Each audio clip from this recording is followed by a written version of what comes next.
शाही, शाह और शाह में जमीन आसमान का फर्क है।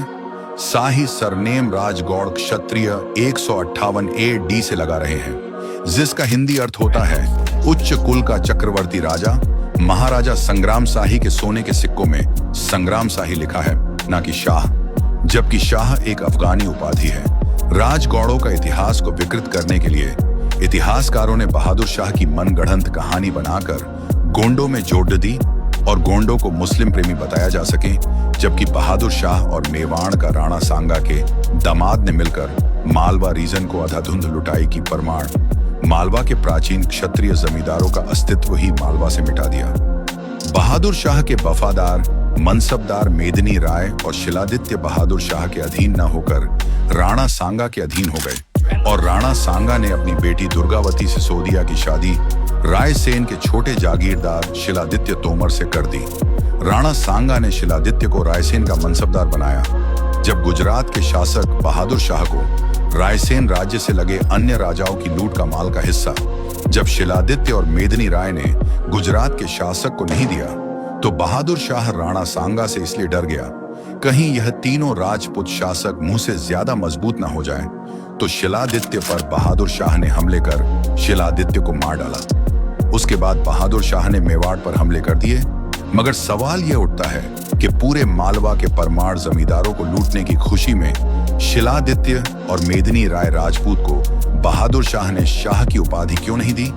गोंड राजा संग्राम शाह को शाह की उपाधि इसलिए देना कि शिलादित्य को युद्ध में हराने के लिए सैनिक सहायता देने पर गोंड राजा को शाह की उपाधि देना हास्यप्रद लगता है, जबकि शाही सरनेम महाराजा संग्राम शाही के पूर्वज गोपाल शाही 434 ईस्वी में लगाया बताया गया है। शाही उपाधि मात्र गोंड राजाओं की उपाधि है, जिसे मुस्लिम की शाह उपाधि बना दिया गया है, और रायसेन का उल्लेख गोंड राजा के 52 गढ़ में शामिल है, जो उनकी रायसेन पर जीत को दर्शाता है। मगर एक बात नोटिस करने वाली है, रायसेन संग्राम शाह के अधीन हुआ तब से गुजरात का शासक का इतिहास नहीं मिलता या युद्ध करने लायक नहीं बचा। हाँ, उसके नाम का मालवा का शासक बाज बहादुर का नाम मिलता, जो कि रायसेन पर हमले के समय संग्राम शाह का विकराल रूप देख भाग गया था। स्लीमैन और राम भरोसे अग्रवाल के अनुसार राजाधिराज संग्राम शाह कूटनीतिक थे।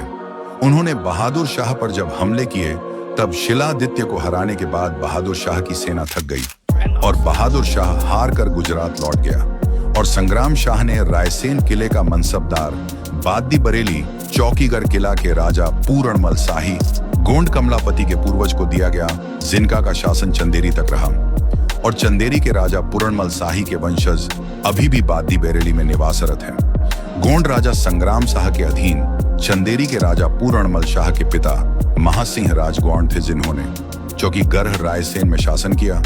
तो हम कह सकते हैं संग्राम शाह का शासन चंदेरी तक था, और पुराने गोंडवाना मेप से यह साबित भी होता है। वैसे पंडित दामोदर ठाकुर की संग्राम संहिता ग्रंथ गायब है, जो संस्कृत श्लोक का समूह है, जिसमें संग्राम शाह की विजय का वर्णन है। कहीं स्लीमैन इंग्लैंड तो नहीं ले गया? कुछ गोंड मूर्खता पूर्वक शाही या शाह सरनेम को ना लगाकर शाह लगा रहे हैं। बस यही से राजगौड़ों के इतिहास का विकृतीकरण शुरू होता है। हृदय शाही के महान दरबारी गणेश दत्त पाठक की लिखी वंशावली शाही उपाधि में सभी राजगौड़ राजा के नाम में शाही सरनेम देखने को मिलता है।